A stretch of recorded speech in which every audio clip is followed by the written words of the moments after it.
마태복음 7장 1절에서 5절 말씀을 우리 같이 합독하도록 합니다. 마태복음 7장 1절부터 5절입니다. 시작. 비판을 받지 아니하려 하거든 비판하지 말라. 너희가 비판하는 그 비판으로 너희가 비판을 받을 것이요 너희가 헤아리는 그 헤아림으로 너희가 헤아림을 받을 것이니라. 어찌하여 형제의 눈 속에 있는 티는 보고 내 눈 속에 있는 들보는 깨닫지 못하느냐. 보라, 내 눈 속에 들보가 있는데 어찌하여 형제에게 말하기를 나로 내 눈 속에 있는 티를 빼게 하리라 하겠느냐. 외식하는 자여, 먼저 내 눈 속에서 들보를 빼어라. 그 후에야 밝히 보고 형제의 눈 속에서 티를 빼리라. 아멘.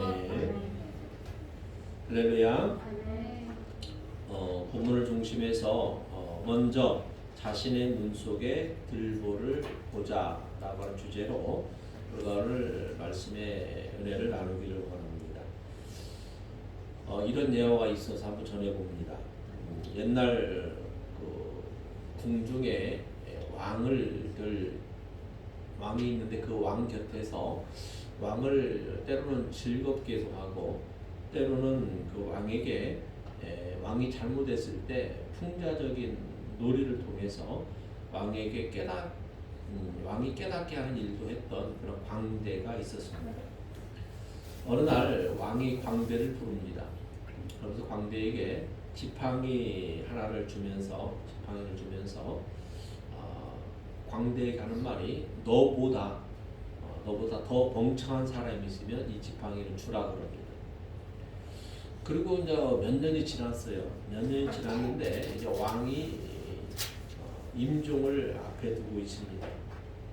죽음을 앞에 두고 있는 왕이 이제 여러 신하들을 모으고 광대들 앞에서 이런 말을 합니다. 이제 나는 돌아오지 못할 그런 여행을 떠날 것이다 라고 이렇게 말합니다.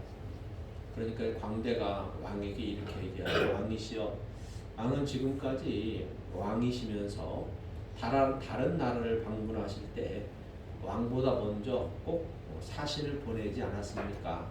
사신을 보내서 왕을 맞이하도록 준비하시지 않았습니까? 그런데 이번 여행은 어떻게 준비하셨습니까? 라고 이렇게 물어보아요. 그러니까 왕이 이번 여행에는 전혀 그러한 것을 준비하지 않았다라고 말합니다. 그러나 광대가 이렇게 얘기하죠. 나보다 더 어리석은 사람을 이제야 만났네 하고 수년 전에 왕이 준 지팡이를 그 왕에게 주었다라고 하는 이런 예화입니다. 그렇습니다. 우리가 사람들이 일생을 살아가면서 누군가에게 이렇게 대접받기를 원하고 누군가가 나를 또 이렇게 인정해 주기를 원하는 이러한 것이 우리 사람의 마음일 것입니다. 그런데 이 땅에서의 삶은 성경적인 표현을 빌리면 강건하여야 70이고 80이라 그랬습니다. 그러니까 무슨 얘기냐면 사람은 태어나면 한 번은 반드시 죽게 되어 있는데 태어날 때는 순서가 있지만 죽음에는 순서가 없다라고 하는 것이죠. 그런데 분명히 한 번을 맞이하게 되는 이 죽음을 정말로 잘 준비하는 사람이 얼마나 되겠느냐라고 하는 거예요. 이 죽음 앞에 분명히 심판자이신 하나님께서 기다리고 계시는데 이 죽음을 얼마나 잘 준비하느냐 이런 말씀이 또 오늘 우리들에게 주시는 예수님의 가르침이시기도 합니다. 우리가 작년 4월 달부터 지금 산상수훈을 계속해서 강의를 하고 있는데 5장, 6장을 지나서 오늘은 7장의 첫 시간입니다. 산상수훈은 누가 전하냐? 어느 산에서 예수님이 전하신 것이죠. 예수님은 하나님의 아들로 이 땅에 오신 분이십니다. 하나님의 아들로 이 땅에 오셔서 많은 사람들을 가르치셨는데 교훈하셨고 깨닫게 하셨는데 예수님의 가르치심이 예수님 당시에 유대 랍비들이 백성들을 가르치는 그러한 교훈보다 전혀 새로운 것이고 또 그들의 교훈보다 더 위대한 그러한 교훈이었다라고 하는 것이죠. 그래서 산상수훈 5장을 총체적으로 한 단어로 주제를 정하라고 한다면 산상수훈 5장은 천국 백성이 된 성도들은 이런 자격이 있어야 돼 라고 하는 자격을 논한 것이라고 볼 수 있고 6장에서는 성도들의 신앙생활에 즉 우리 크리스찬들의 신앙생활에 이러한 그 일상생활을 보여주는 이러한 이렇게 살아가야 돼라고 하는 것을 보여주는 이러한 말씀이라고 볼 수 있고 마지막 이제 7장은 성도들이 이 땅에서 삶을 살아나가는 데 있어서 정말로 주의해야 될 이런 가르침에 대한 말씀입니다. 근데 우리가 복음서를 쭉 읽어보면서 특별히 예수님의 우리에게 주시는 이런 가르침은 상당히 우리들에게 잘 알 수 있도록 또 비유까지 들어가면서 시청각 교육까지 하면서 친절하게 이렇게 가르치시기도 하면서 또한 엄격하게 우리들에게 교훈하는 것을 알 수 있습니다. 예수님이 우리에게 제시하시는 이러한 표준은 엄격하시고 타협을 인정하지 않으시는 것입니다. 잘못에 대해서는 관용을 베푸시고 백성들이 죄인들이 잘못한 것에 대해서는 엄청나게 관용을 베푸시는 이러한 모습을 우리에게 보여주신 반면 제자들의 행동에는 일관성이 있는 이러한 원리만을 강조하셨습니다. 우리는 분명히 알아야 됩니다. 예수님은 이 땅에 심판을 하러 오셨을까요? 이 세상을 구원하시기 위해서 오셨을까요? 예수님은 이 땅을 구원하기 위해서 오셨습니다. 그렇기 때문에 예수님은 사람들의 죄를, 사람들의 잘못을 정죄하시기보다는 그들의 잘못을 회개하고 고치시기를 원하셨습니다. 그래서 회개하라, 천국이 가까이 왔다라고 말씀을 하십니다. 그래서 하나님의 백성으로서 살아가기 위해서 회개하라라고 분명하게 말씀하셨죠. 그러면서 우리에게 주시는 산상수 7장에 들어와서는 사람들에게 예수님이 뭐라고 말하냐면 너희가 서로 간에 뭐하지 말라? 비판하지 말아라 라고 말씀하셨습니다. 저도 성경을 통해서 예수님을 믿으며 성경 말씀을 알기 시작하면서 신앙생활을 시작하면서 하나님 말씀을 지키려고 부단히 노력하는 이런 사람 중에 한 사람이지만 특별히 남을 비판하지 말아라 라고 하는 이 말씀도 저는 잘 지켜오고 있다라고 이야기할 수 있습니다. 남을 비판하는 것이 왜 안 좋은가 라는 것. 예수님은 왜 산상수훈에서 우리들의 일상생활에서 주의해야 될 점을 가르치면서 첫 번째로 남을 비판하지 말라는 가르치심을 주셨을까라는 것이죠.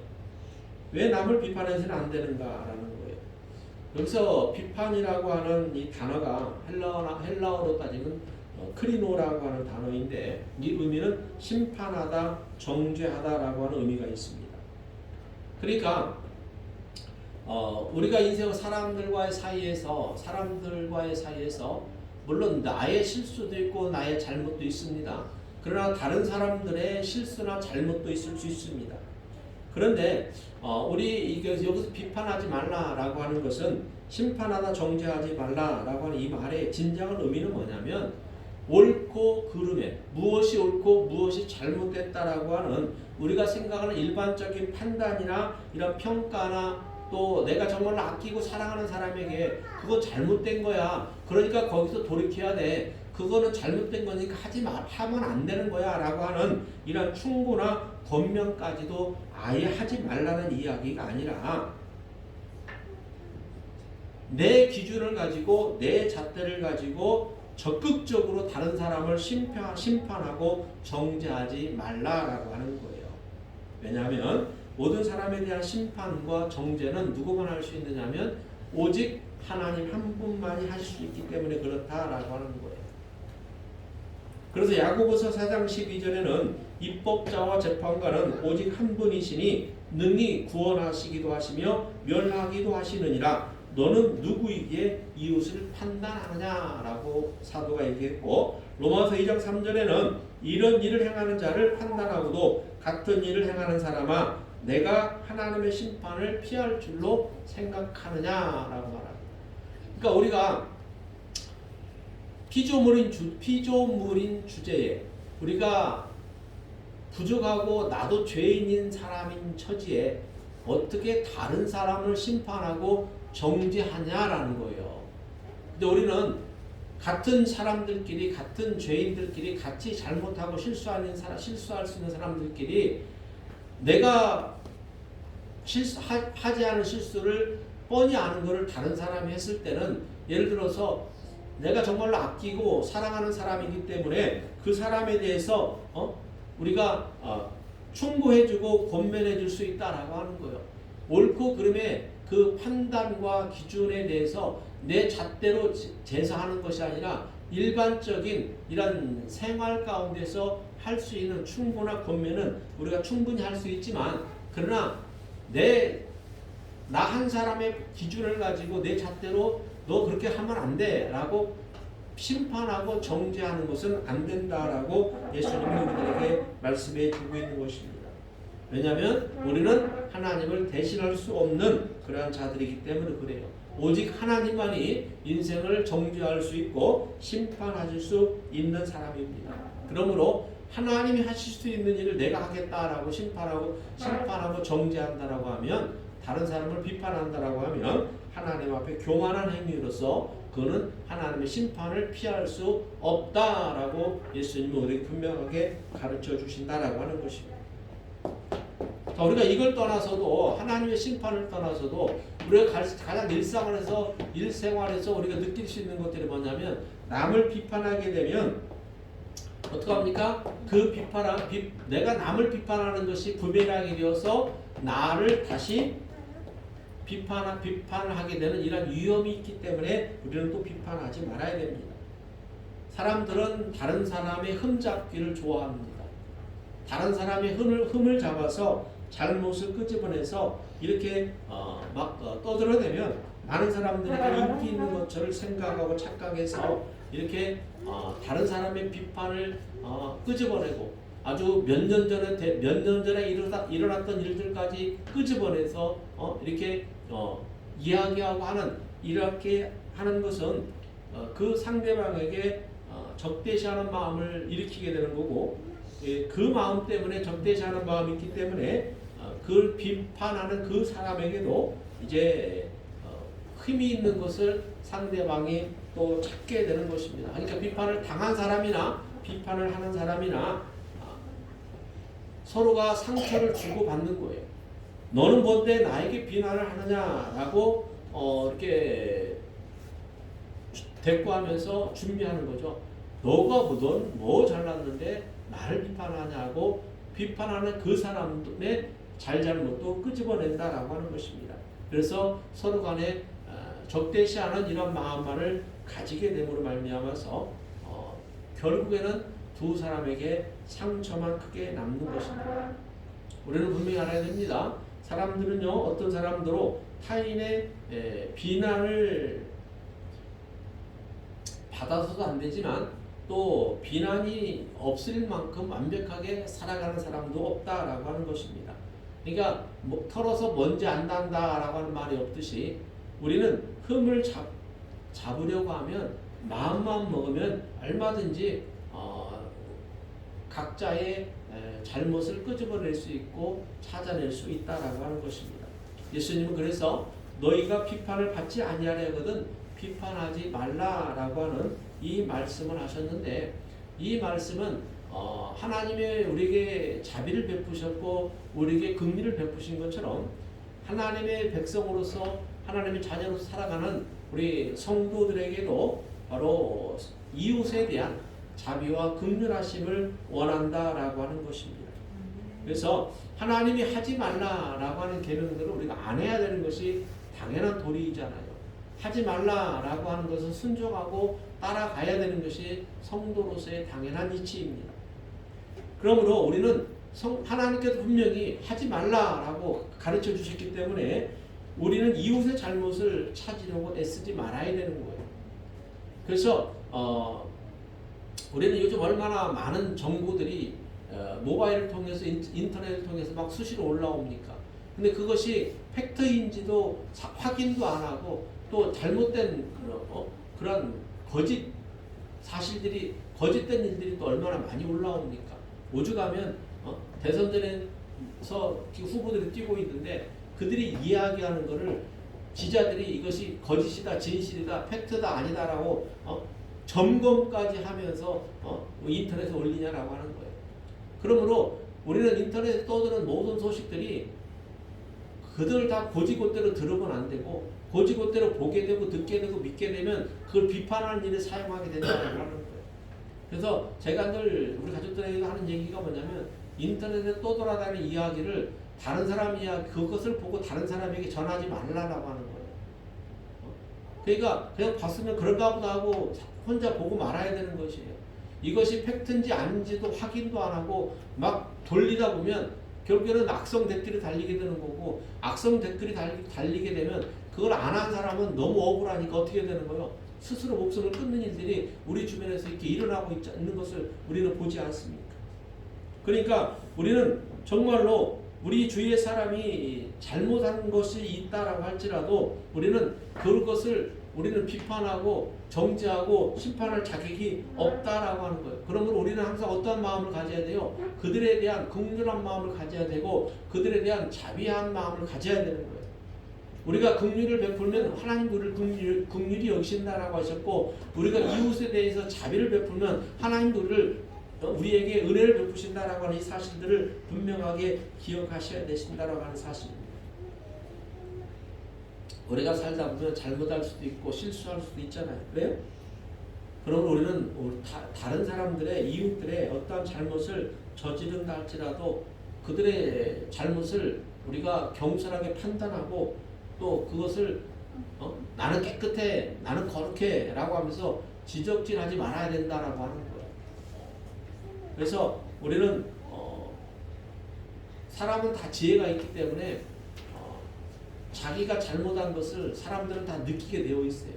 그러면 자기가 잘못한 것을 느끼는 사람들은 어떡합니까? 그거를 스스로 잘못을 회개하게 되는 것이죠. 반성하게 되는 것이죠. 예수님 믿지 않는 사람들은 반성하는 것이고 예수님 믿는 사람들은 그걸 회개하는 것이죠.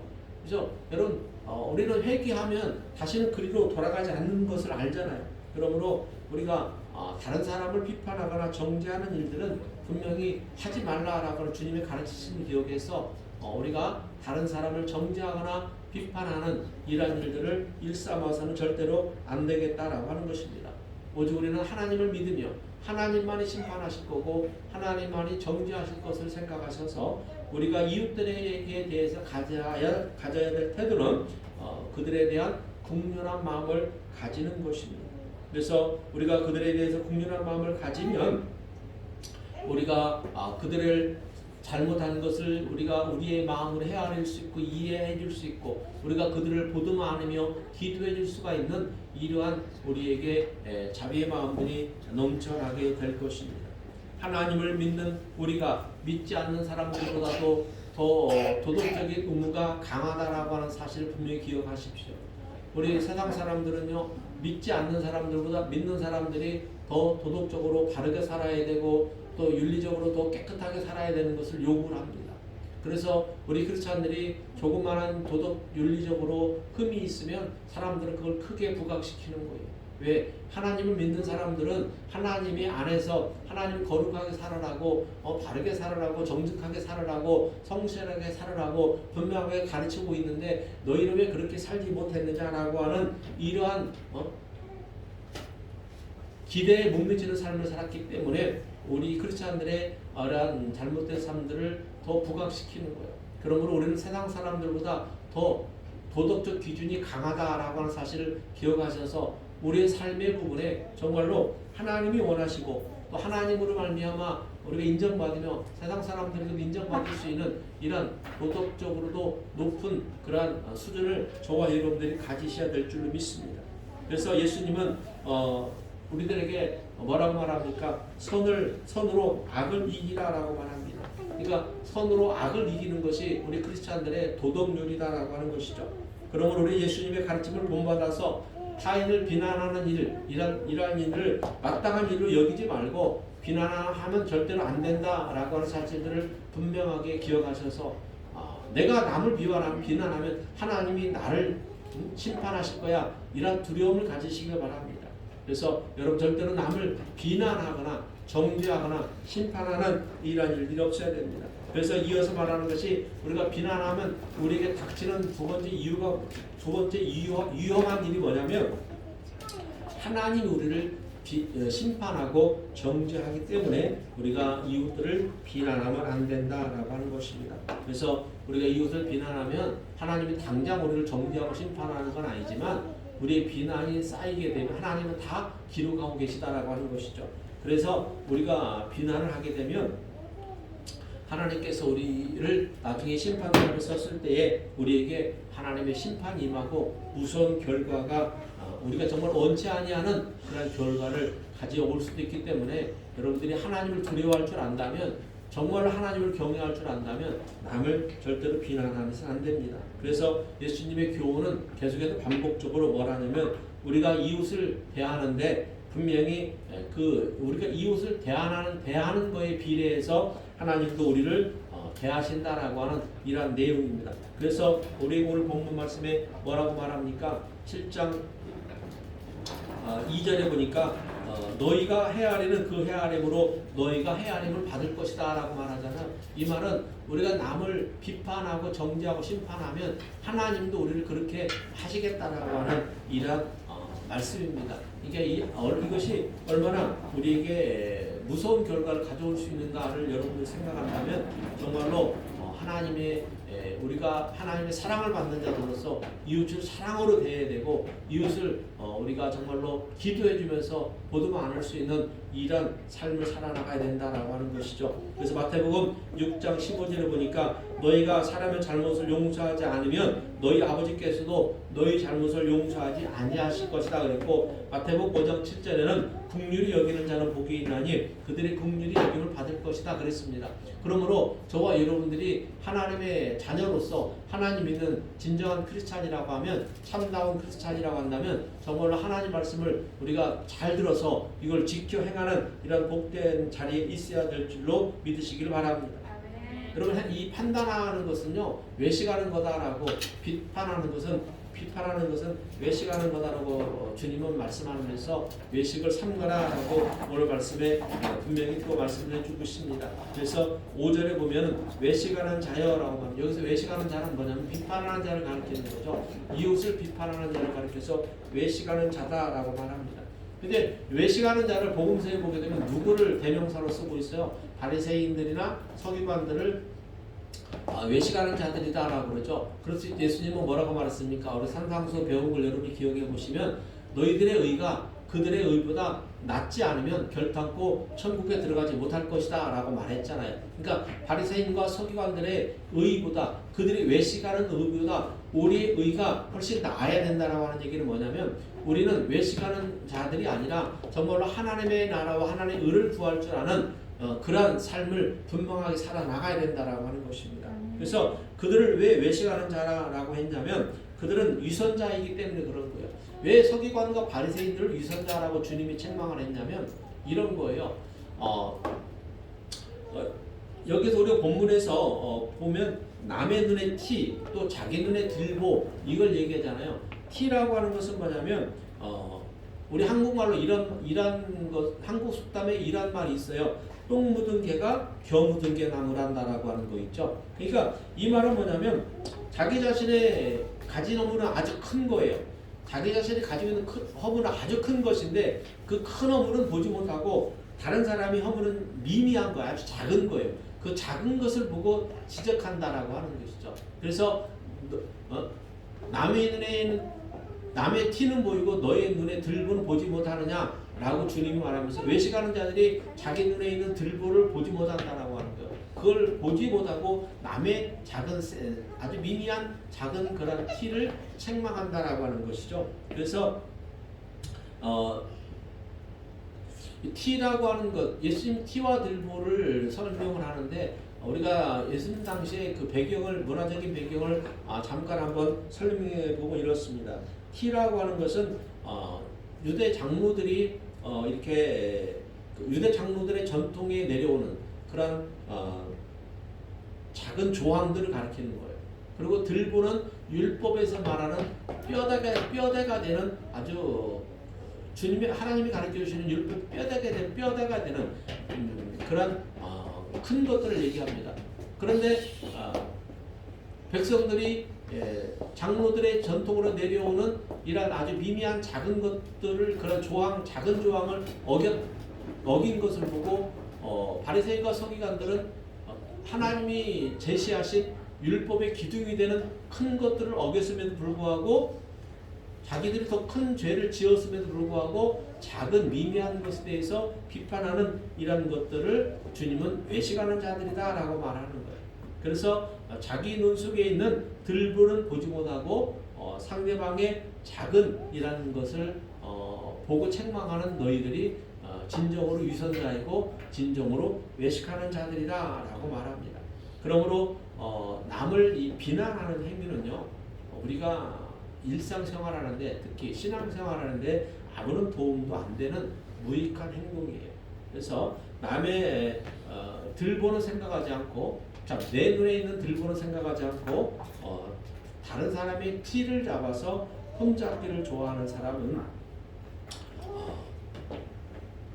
자기 눈에 있는 들보를 먼저 빼내어라 라고 주님이 말씀하는 것이죠. 이게 무슨 얘기냐면 너가 먼저 너의 잘못을 회개하라라는 거예요. 회개하면요, 다른 사람의 티를 보게 되는 것이 아니라 다른 사람을 어떻게 해야 되는 거예요? 오히려 긍휼히 여기는 마음을 가질 수 있게 되기 때문에 그렇다라고 하는 것입니다. 그래서 우리가 하나님의 말씀을 지켜 행할 수 있는 이런 거룩한 자리에, 복된 자리에 있기 위해서는요, 상대방의 단점과 잘못을, 실수를 우리가 보지 않기 위해서는요, 내 눈에 있는 들보를 먼저 제거해야 되는, 수술을 해야 되는 것이죠. 그래서 나의 잘못을, 나의 죄를 하나님 앞에 먼저 회개하고, 내가 정말로 하나님 앞에 무익한 자이고 하나님 앞에 벌레만도 못한 자이고 하나님 앞에 먼지와 같은 이러한 존재임을 여러분들이 자각하고 하나님 앞에 회개할 때에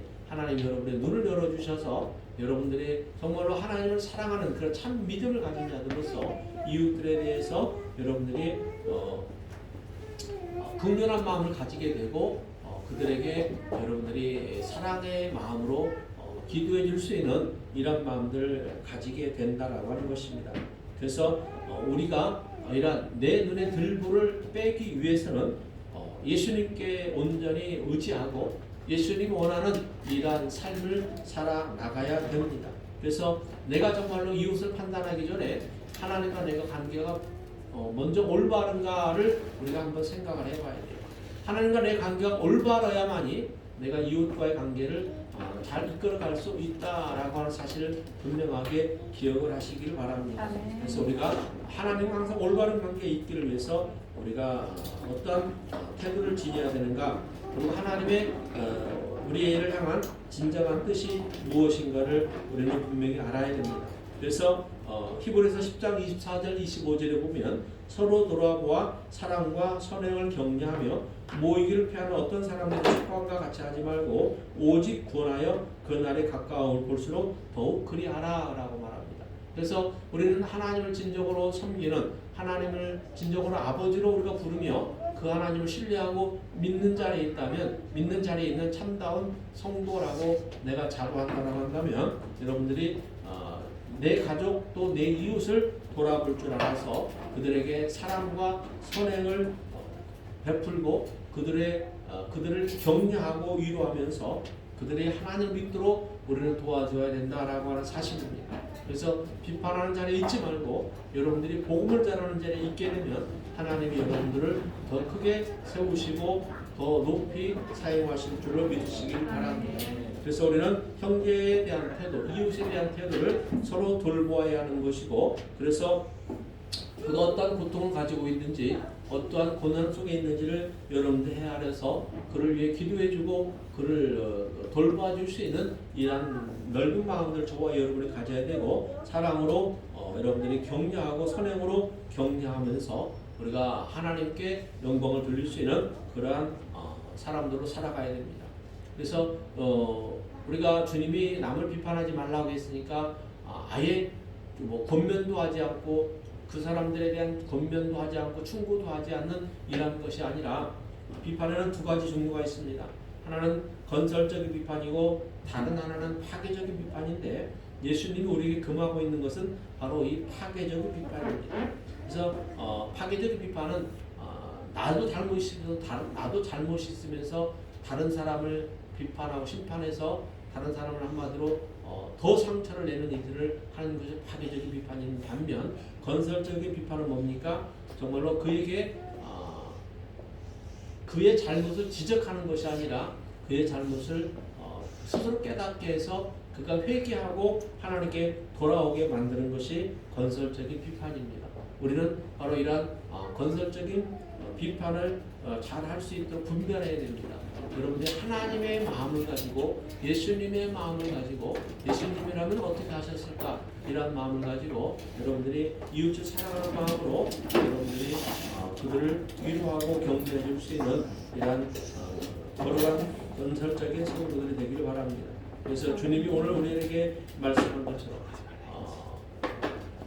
남을 비판하는 자리에 있지 마시고 남을 헤아리는 자리에 있지 마시고 여러분들이 선행으로 악을 묻기는 그래서 하나님의 사랑과 하나님의 은혜로 여러분들이 다른 사람을 또 이렇게 따뜻하게 보듬어 안고 사랑해 줄 수 있는 이러한 그래서 서로 간에 덕을 세우는 이러한 일들을 우리가 충분히 해내셔야 될 줄로 믿습니다. 그래서 서기관이나 바리새인들처럼 세상 사람들에게 관심도 없이 오직 자신만 드러내려고 하는 이런 위선자의 삶이 아니라 주님처럼 정말로 세상을 사랑하는 마음으로 여러분들이 주의 뜻을 전할 수 있고 또 내 눈에 들보를 빼내고 하나님의 의를 행할 수 있는 우리가 마태복음 6장 33절에 있는 말씀 지난주에 했던 말씀처럼 너희는 먼저 그의 나라와 그의 의를 구하라 하신 이 주님 말씀을 여러분들이 기억하시고 그 말씀에 이어서 오늘은 남을 비판하지 말고 남을 헤아리지 말라라고 하는 말씀을 기억하셔서 내가 다른 사람에게 이웃들에게 행한 이러한 긍휼한 마음, 선행을 베푼 마음, 덕을 행하는 마음들이 하나님 앞에 우리에게 갚음이 있다라고 하는 사실을 기억하셔서 하나님 앞에 큰 은혜와 큰 사랑과 큰 축복을 받는 저와 여러분 다 되시기를 주님의 이름으로 축원합니다. 아멘. 기도합니다. 하나님 아버지 감사합니다. 오늘 주님의 가르침 속에서 남을 비판하지 말고 남을 헤아리지 말라 하신 이 말씀을 우리가 마음속에 깊이 새기고 우리 일생을 살아가면서 우리 이웃들의 그런 잘잘못을 우리가 끄집어내거나 비판하거나 심판하거나 정죄하는 일들이 없게 하여 주시옵소서. 오직 우리는 전능하신 하나님만을 바라고 의지하며 하나님께만 기도하여 우리가 하나님 주시는 선한 마음으로 그들을 보듬어 안고 그들을 격려하고 그들을 선행으로 이끌 수 있는 그런 거룩함이 있는 우리 등산 항성교회 모든 성도들대로 되도록 축복하여 주시고 사용하여 주시옵소서. 감사하며 예수님의 이름으로 기도드렸사옵나이다. 아멘.